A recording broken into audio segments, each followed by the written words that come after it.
안녕하세요. 5학년 여러분. 즐거운 역사 수업 시간이 돌아왔습니다. 어, 조선을 이제 공부하고 있죠. 우리가 저번 시간에 조선의 건국 과정과 그 다음에 한양, 조선의 도읍지 한양에 대해서 공부를 했었는데 이번 시간에는 조선 최고의 왕이자 우리나라를 대표하는 대왕이기도 한 세종대왕에 대해서 공부를 할 거예요. 세종대왕은 원체 이루어낸 업적이 많아서 오늘 정리하는데 좀 시간이 걸릴 것 같습니다. 여러분들 잘 따라와 주면 좋겠어요. 사회책은 몇 쪽이냐면요. 사회책은 60쪽입니다. 사회책 60쪽 펴고요. 공책 준비하고 가운데에 세종대왕 한 분 그려줄게요. 세종대왕 우선 그립시다. 세종대왕이 워낙 훌륭하신 분이라서 좀 멋지게 그려드리고 싶은데 안 되겠어. 아무리 생각해도 그냥 원래 그렸던 대로 그릴게요. 이렇게 웃고 있는 성격 좋은 분으로. 세종대왕은 기록에 따르면 비만이었다고 해요. 고기를 엄청 좋아하셨대. 그래서 비만이었는데 좀 뚱뚱하셨다고 하시네. 그래서 아버지였던 태종 이방원이죠. 태종대왕이 저 고기 많이 안 좋으니까 많이 먹지 마라 했는데도 그렇게 고기를 좋아하셨대요. 자, 세종대왕.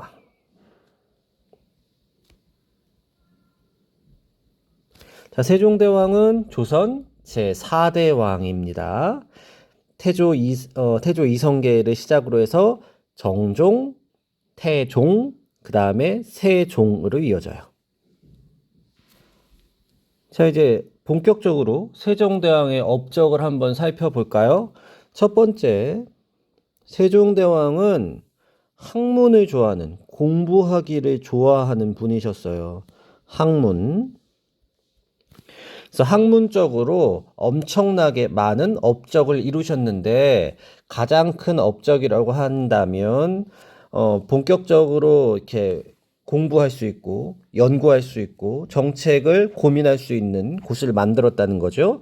그게 바로 집현전이라는 곳이에요. 자, 집현전 그려주자고요. 뭐 우리가 잘 그릴 수는 없으니까 그냥 요렇게 쓰고 집현전 이라고 쓰면 그냥 집현전이구나 알 수 있죠. 자, 집현전이 뭐 한다라고요? 학문을 연구하는 기관이에요. 그리고 정책을 연구하는 기관이기도 하죠. 연구기관. 아이고 너무 작게 썼다. 그죠? 조금 길게 크게 써줄게요. 연구기관입니다. 이 집현전이.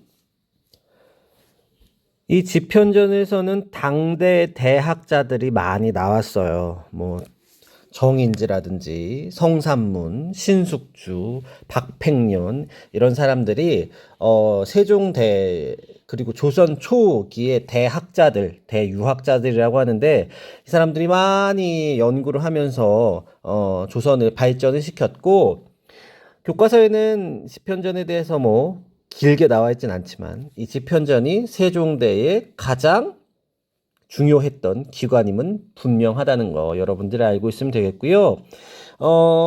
집현전이 만든 책이 교과서에 하나 소개되어 있습니다. 이게 어떤 책이냐면 농사직설이라는 책이에요. 자, 농사직설 하나 그려주죠.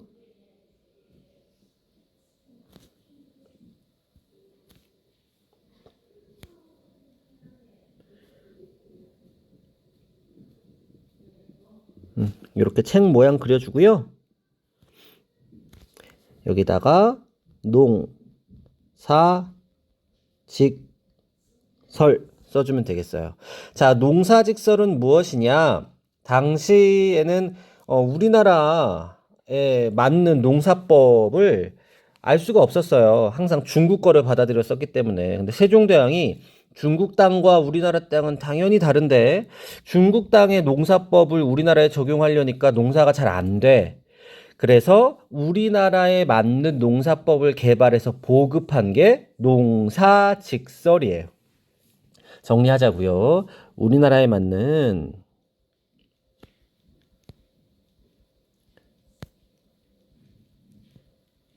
농사법을 개발해서 정리해서 보급한 책이 이 농사직설입니다.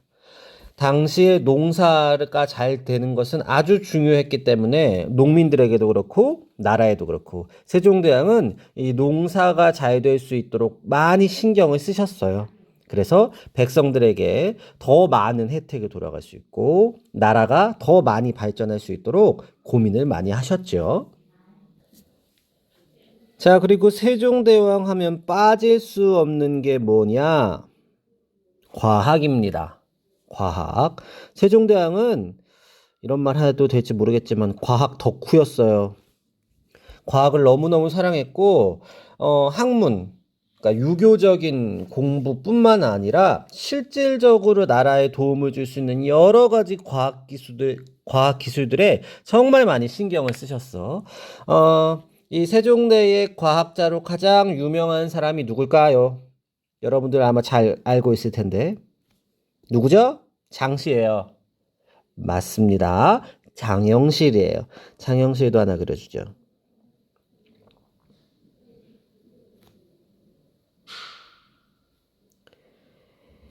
자, 장영실. 이렇게. 장영실도 성격 좋게 그려주고, 수염도 그려주고, 옷 입혀주고, 뿅. 자, 이 사람이 세종대를 대표하는 과학자 장영실입니다. 장영실은 여러분들이 잘 알다시피 노비 출신이에요. 그래서 사실은 신분상으로 따지면 벼슬길에 올라갈 수가 없었던 사람인데 이 양반이 원체 손기술이 좋다 보니까 당시 고을에서 이름을 떨쳤고 그래서 이 세종대왕 귀까지 장영실의 명성이 들어갔고 세종대왕이 정말 전격적으로 발탁을 해서 너 한번 이런 거 저런 거 만들어 봐라 했는데 너무 잘 만든 거야.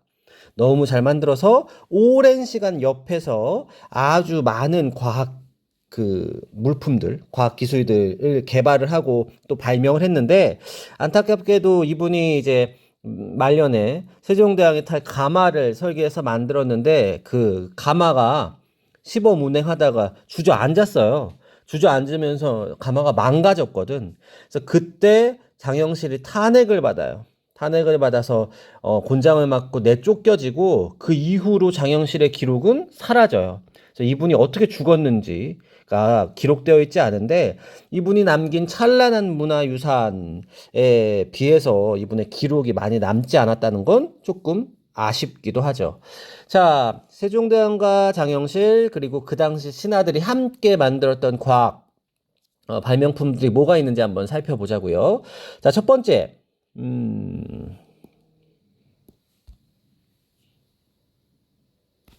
우리 비 있죠? 비. 자, 비 강수량 그리고 비 오는 게 그 당시에는 진짜 중요했어요. 왜냐하면 농사를 짓는 시대였으니까, 그죠? 이 농사를 짓는 시대에 비는 정말 중요한 건데 이것을 측정하는 강수량을 측정하는 기구를 만들었습니다. 이게 뭐냐? 측우기예요. 측우기. 측우기 정리하죠. 요렇게 생긴 거고 비가 내리면 이 측우기로 강수량을 정합니다. 확인을 합니다. 그래서 강수량을 측정을 해서 지역의 기후도 파악하고요. 세금을 걷는데도 활용했어요. 자, 또 뭐가 있을까요? 농사 지을 때, 비는 어디에서 내려요? 하늘에서 내리죠? 그죠? 그래서 항상 농사는 하늘과 연관되어 있다고 생각을 했고, 이 하늘의 움직임, 하늘의 천문, 하늘의 기후를 잘 파악을 하는 것도 그 당시에는 굉장히 중요했고, 뭐 지금도 여전히 중요하죠. 그래서 해와 달, 별의 움직임을 살펴보면서, 하늘이 어떻게 돌아가는지를 확인을 하고자 만든 게 바로 혼천이에요. 혼천이. 요 혼천이도 하나 그려주자고요. 천체 관측 기구거든요. 자, 이렇게 동그라미를 대충 그려도 나는 잘 나오지. 여러분들은 심혈을 기울여서 그리세요. 나는 이걸 지금 탭으로 그리고 있기 때문에 내가 대충 그려도 모양을 잡아줍니다. 부럽죠? 그리고 이렇게 다리도 세워주자고요. 다리도 S자로 이렇게 세워주면 자, 요게 뭐다? 바로 혼천이다. 혼천의. 자, 혼천이는 요 사회책 보시면 요렇게 생겼어요. 선생님 비슷하게 그렸나요? 안 비슷해요? 여러분들은 훨씬 더 비슷하게 한번 그려보세요.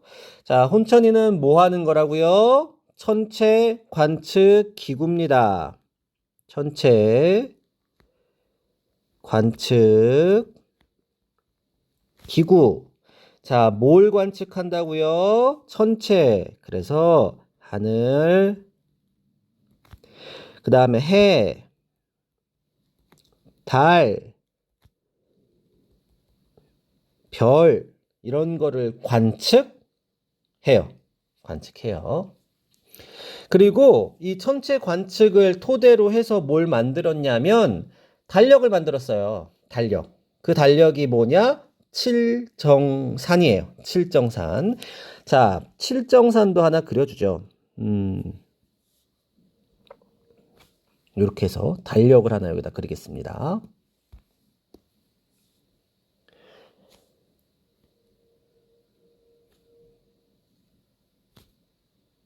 요 천문, 우리나라에 맞는 그 천문을 바탕으로 해서 우리나라 달력을 만든 거예요. 그러니까 참 세종대왕은 우리나라를 사랑하신 분이었던 것 같아. 그러니까 중국 거를 그냥 그대로 갖다 쓰는 게 아니라 우리에 맞는, 어떻게 하면 우리나라한테 더 도움이 될까? 항상 고민을 하셨던 분이었던 것 같아요. 조선에 맞는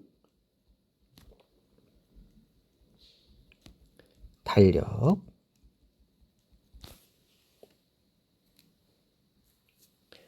자, 조선에 맞는 달력 칠정산. 이건 날짜죠, 날짜. 자, 날짜뿐만 아니라 뭐도 필요해요. 시간을 아는 것도 필요하죠.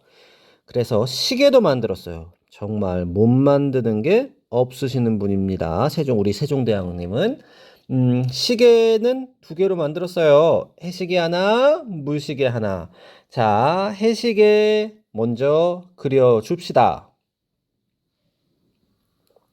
선생님 이거 해시계 그리려고 열심히 노력을 하기는 할 건데 어려워. 그림 실력이 없어가지고 여러분들은 더 잘 한번 그려보세요. 이런 식으로 가마솥 모양처럼 생겼거든요. 자, 여기 사회책 보시면 몇 쪽이죠? 62쪽. 62쪽 사회책 보시면 이렇게 생겼어요. 그래서 가마솥이 하늘을 우러르고 있는 모양의 해시계라는 뜻이거든요. 앙부일구가 그렇게 그려보면 되겠습니다. 한번 그려보는 거랑 안 그려보는 거는 천지 차이고 또 기억나는 것도 천지 차이니까 여러분들 귀찮아. 저 인간 왜 자꾸 이렇게 그리는 거야. 이렇게 하지 말고 그리세요. 그려야 도움이 됩니다. 이렇게 해시계 바늘도 그려주고요.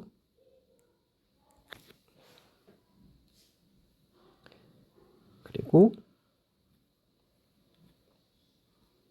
이렇게 표현을 해주면 되겠죠. 자, 이게 뭐다? 앙, 부, 일, 구야.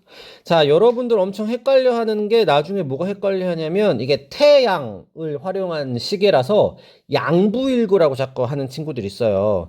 양부일구 아니에요.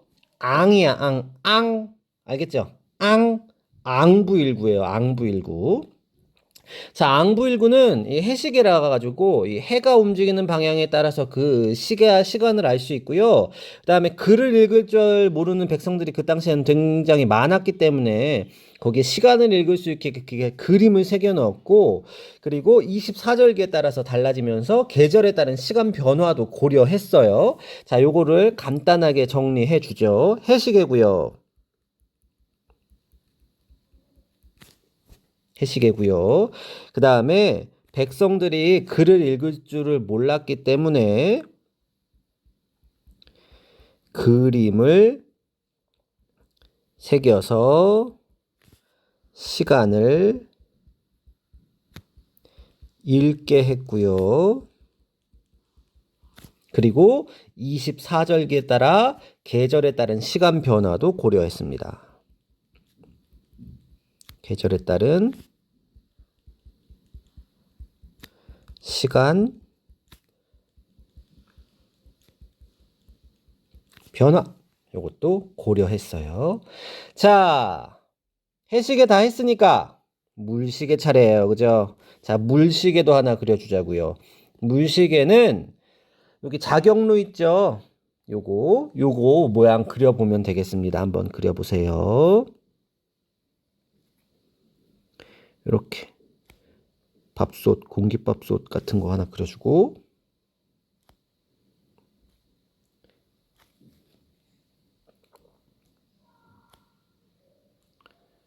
이렇게 그리고 마지막으로 세워주고. 이게 뭐라고요? 자경루입니다. 자격루. 자, 자경루는 지금 요 앙부일구랑 조금 겹칠 것 같아서 색깔을 바꿀게요. 자경루는 물시계예요. 그죠? 그리고 스스로 이렇게 종을 쳐. 알아서 이렇게 구슬이 또르르 떨어져가지고 이렇게 종을 치거든요. 종 치면서 2시간마다 이 12지신, 쥐, 소, 호랑이, 우리 띠 있죠? 그 12지신이 왔다 갔다 하면서 동물 인형이 종과 북을 울려가지고 시각을 알려줘요. 그래서 백성들이 바로 아주 직관적으로 이 시각을 알 수 있게 만든 물시계입니다. 2시간마다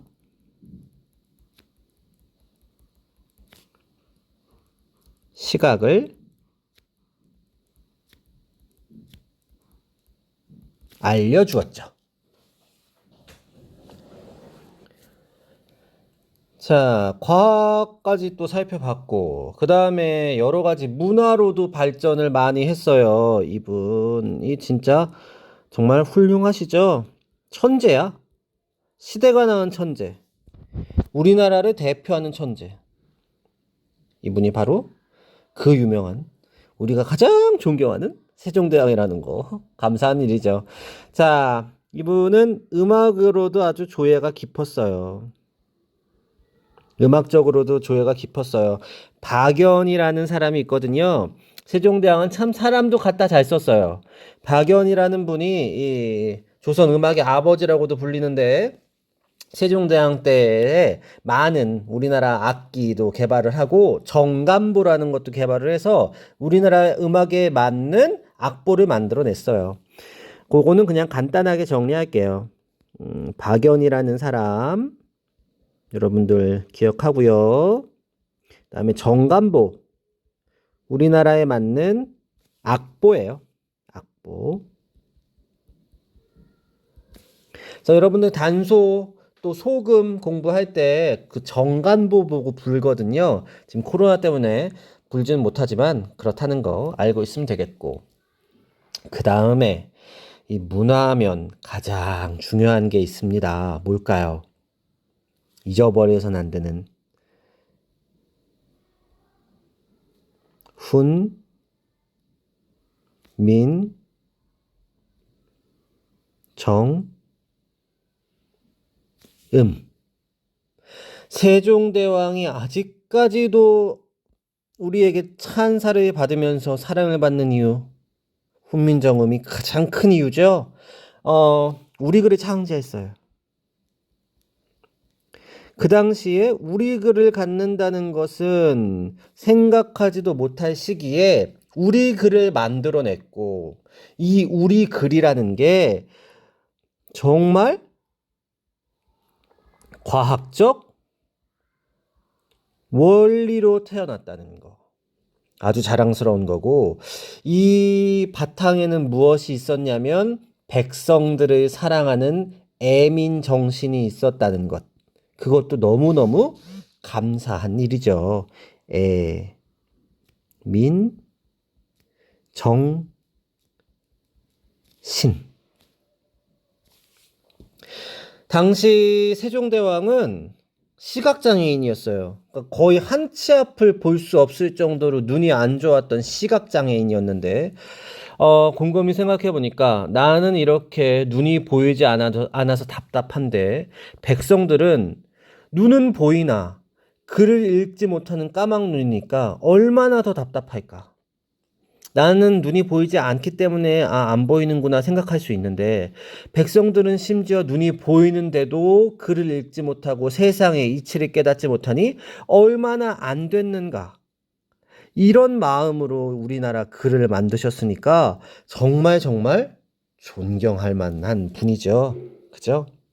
이 세종대왕의 애민정신이 담긴 훈민정음 감사하죠. 자, 마지막으로 학문, 과학, 문화, 그리고 국방. 이분은 군사, 국방에도 진짜 신경을 많이 쓰신 분이에요. 존경스럽죠? 멋져, 멋져. 아무리 봐도 멋져.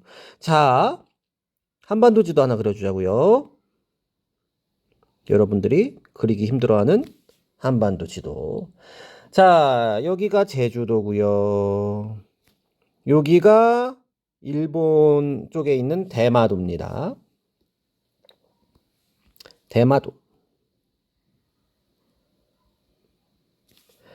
자, 세종대왕 때 우리나라 이제 한반도 지도 있죠. 우리가 흔히 얘기하는 한반도 모양. 이 완성이 돼요. 여기가 사군이거든요. 사회책 보면서 같이 하시면 돼요. 여기가 사군이고, 여기가 육진인데, 사군 육진이라고 불리는 곳을 개척합니다. 그래서 여진족 다 몰아내고, 여기를 개척해서 조선의 국경을 압록강과 두만강까지 확대하면서 우리가 흔히 생각하는 우리나라 영토라고 생각하는 그게 완성이 돼요. 세종 때에. 멋지죠? 그리고 우리나라 쳐들어와가지고 맨날 우리 괴롭혔던 이 대마도 일본 놈들 있죠. 외구, 일본 도적들도 보내서 이종무를 보내서 아주 혼쭐을 내줍니다. 대마도를 당시에 정벌해요. 정벌해서 우리나라 땅이었는데 이거 좀 멀고 관리하기도 힘들다 보니까 우리나라 쳐들어오지 말는 대신에 니들의 뭐 자치권을 인정해주마 이 정도로 결론이 지어진 거예요. 조금 아쉽죠? 이때 확 정벌을 해가지고 대마도를 뺏어 왔었어야 되는 건데 그죠? 자, 사군육지는 최윤덕 장군과 김종서 장군이 개척을 했고 대마도는 이종무. 이렇게 해서 국방까지도 신경을 많이 쓰셨다는 거. 마지막으로 또 있어요? 이런 소리가 들리네요. 또 있어요. 미안해요. 뭐 미안할 건 없지. 세종대왕이 원체 많이 하신 거를 뭐 어떡해? 다 가르쳐 줘야지. 선생님 다 가르쳐 줄 의무가 있어요. 오늘 아마 역대급으로 시간이 많이 소요될 것 같아요. 자, 뭘 만들었냐? 지리지레 만들었어요. 지리서. 세종, 실록, 지리지. 그래서 우리나라 그 고을의 자세한 내용이 잘 담겨 있는 지리책까지 만들었습니다. 그러니까 국방을 잘 지키려면 지리도 잘 알아야 된다. 이런 마음으로 또 세종실록 지리지까지 만들었고, 세종실록 지리지 50페이지 셋째 줄에 독도는 우리 땅이라고 적혀 있죠. 자, 여기까지가 세종대왕이 했던 수많은 일들을 정리한 겁니다. 진짜 많죠? 정말 훌륭하죠? 여러분들 사회책 보면요, 60쪽부터요.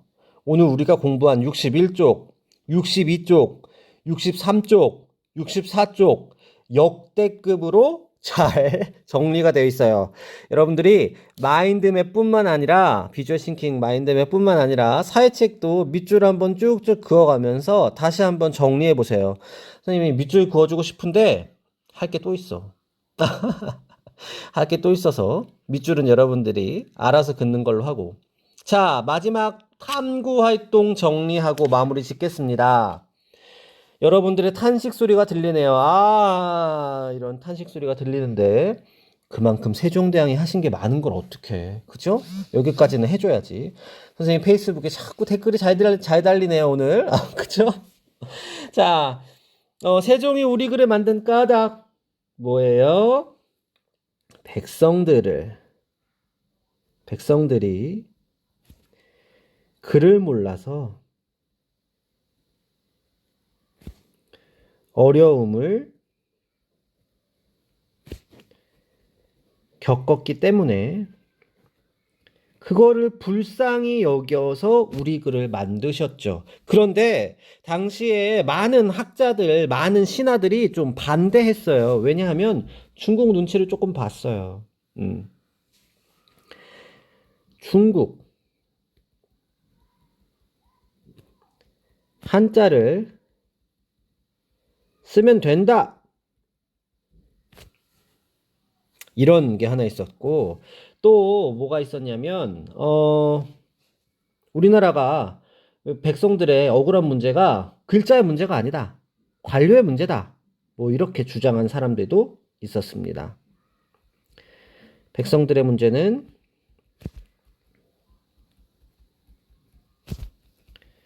관료들의 문제다,